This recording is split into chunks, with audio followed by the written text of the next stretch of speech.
아버지 하나님 이 시간 저희도 생명의 주 되신 주 앞에 저희 자신을 담대하게 세우고 자신을 살피며 주 앞에 나가기 원합니다. 주님을 섬기는 데 있어서 저희에게 미흡한 것들 또 부족한 것들이 무엇인지 늘 생각하게 하시며 깨닫게 하여 주시옵소서. 어찌하면 주님을 더욱 잘 섬길 수 있는가, 그런 지혜와 또 방향과 명철을 허락하여 주시옵소서. 하나님 아버지, 저희의 영원한 소망이시오 반석이 되신 우리 주님을 아버지 삶의 첫째 우선순위로 늘 기억하게 하시고 주님을 따르는데 저희가 소홀함이 없게 하여 주시옵소서. 저희의 삶 속에서 온갖 시험들과 잡다한 것들을 때마다 내려놓고 이겨내게 하시고 싸워서 극복하게 도와주시옵소서. 이 시간도 이 아침에도 저희가 주의 말씀으로 힘과 위로를 얻기 원합니다. 저희에게 주의 말씀을 들려주시옵소서. 주의 말씀을 듣게 하시며 마음속에 품게 하여 주시옵소서. 예수 그리스도 이름으로 기도합니다. 아멘. 자, 오늘 주신 하나님 말씀은요, 빌립보서 1장 1절부터 11절까지입니다.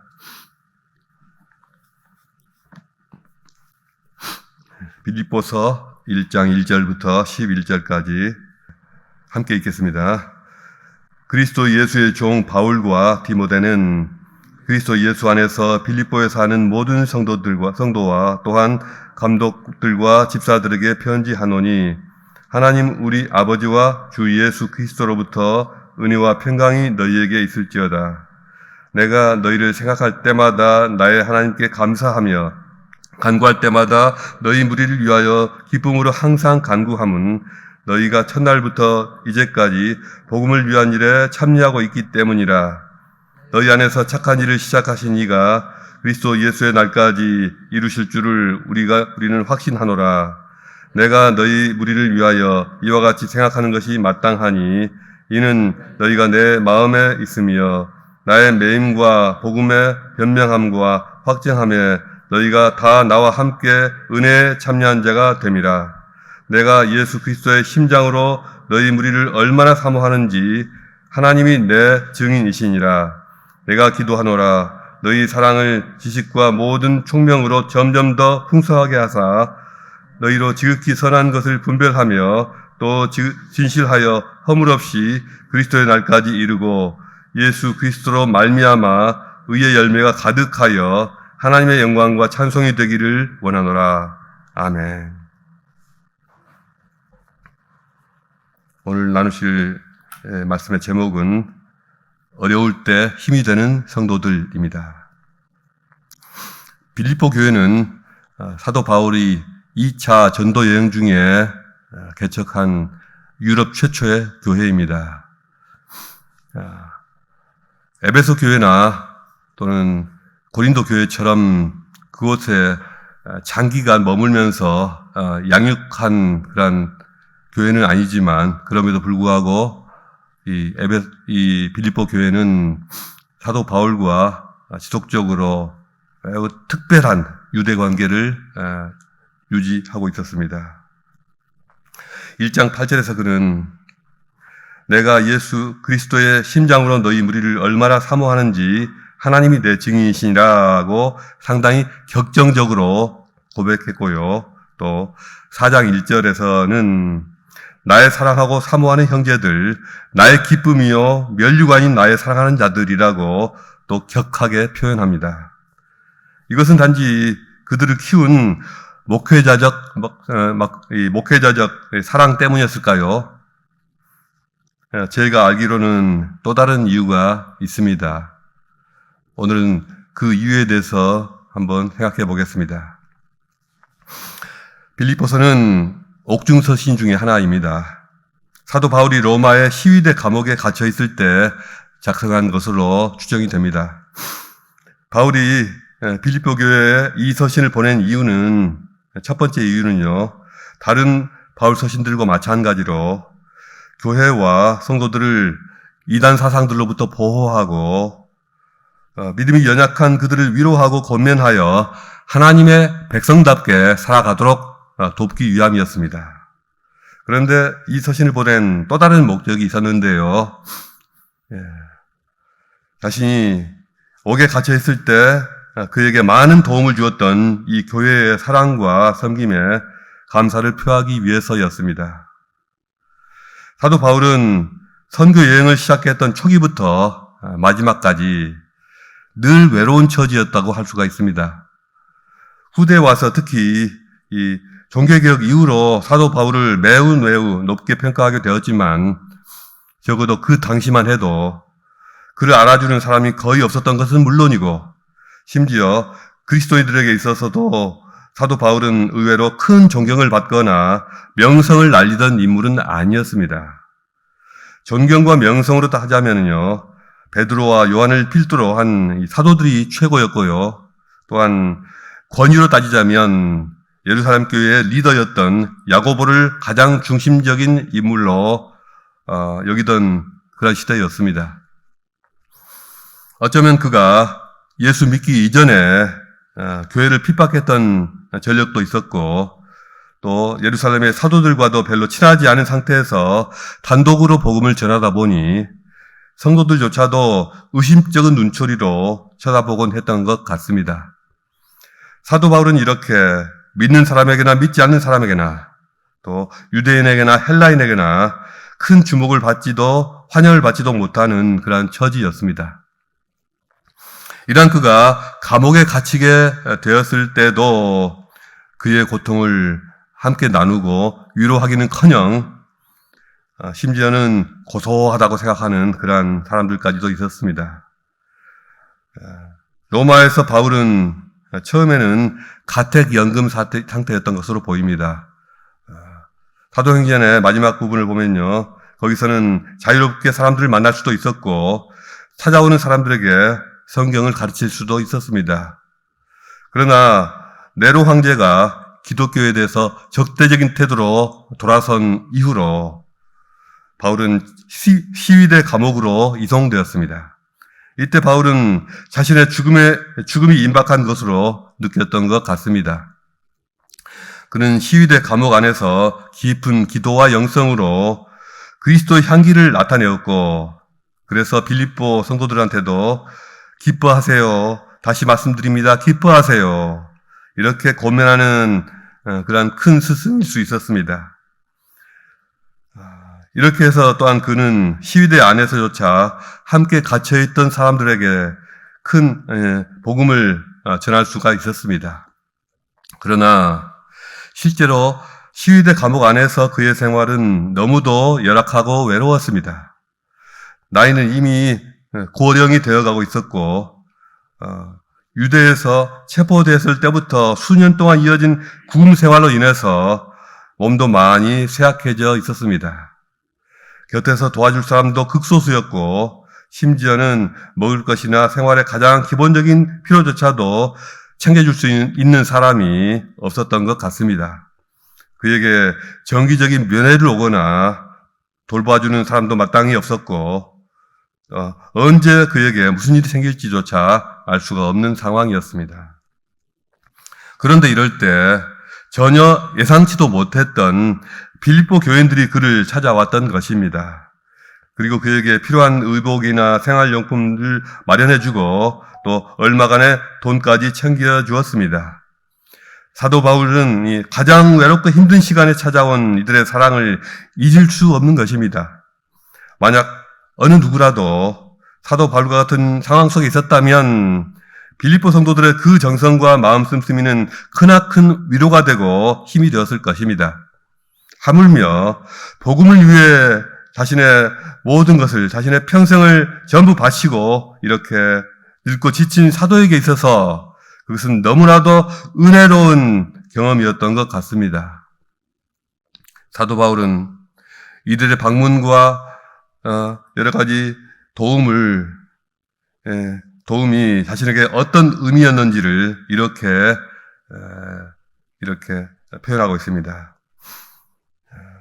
내가 너희 무리를 위하여 이와 같이 생각하는 것이 마땅하니 이는 너희가 내 마음에 있음이며 나의 매임과 복음의 변명함과 확정함이 있어서 너희가 다 나와 함께 은혜에 참여한 자가 됨이라. 우리 개역개정에서는 내가 너희를 생각할 때마다 나의 하나님께 감사하며 간구할 때마다 너희 무리를 위하여 기쁨으로 항상 간구함은 너희가 첫날부터 이제까지 복음을 위한 일에 참여하고 있기 때문이라고 하였습니다. 여러분이 항상 내 마음속에 있습니다 라고 하는 것은 이들을 한순간도 잊을 수가 없다는 것입니다. 복음 때문에 어려움을 겪고 있는 늙은 사도를 찾아와 주고 믿어주고 지지해준 일이 그의 마음에 이렇게 잊을 수 없는 흔적을 남겼던 것입니다. 사람들은 말하기를 은혜는 물에 새기고 원수는 돌에 새긴다고 하였습니다만 그것은 죄악된 세상의 세태가 그렇다는 것이고요. 사도 바울에게는 반대였던 것 같습니다. 그를 핍박하고 때리고 죽이려 했던 여러 사람들에 대한 미움이나 원한은 이제 강물처럼 다 흘러버려 버렸고요. 오히려 자신이 힘들 때 믿어주고 찾아와주고 지지해 주었던 사람들에 대한 고마움은 오히려 그의 마음속에 갈수록 사무치지 않았나 생각됩니다. 특히 사도 바울은 그들의 도움이 바울이 자신이 감옥에 갇혔을 때 복음을 증거하고 변증하는 일에 결정적인 힘이 되었다라고 그렇게 지금 말하고 있습니다. 빌립보 성도들 덕에 그는 그 외로운 처지에서도 큰 힘을 낼 수가 있었고 법정에서 복음을 변명할 때에도 담대할 수가 있었습니다. 복음을 변명하는 일입니다. 복음을 변명한다고 하는 것은 apology, 복음을 변증한다는 뜻입니다. 특별히 복음을 전파하다가 구속된 신분으로서 법정에서 복음을 디펜스한다는 그런 의미가 있습니다. 사도 바울은 법정에 서서 자기가 왜 체포되었는지를 진술해야만 했습니다. 그리고 그것을 진술하려면요, 복음이 유대교와 어떻게 다르며 왜 자기가 이방인들에게 복음을 전해야만 했는지 그를 취조하는 자들이나 핍박하는 자들도 객관적으로 알아들 수가 있도록 설명을 해 주어야 했습니다. 이것이 복음의 변증이었습니다. 우리는 신앙이 있는 분들에게는 설교를 하고요, 신앙이 없는 분들에게는 전도를 하고요, 신앙에 대해서 적대적이거나 공격하는 사람들에게는 변증을 해야 합니다. 이미 신앙이 있는 분들에게 복음을 확장시키고 심화시키고자 설교를 하게 됩니다. 반면에 예수를 믿지 않거나 신앙이 없는 분들에게는 복음으로 초청하고 초대하는 전도를 하지요.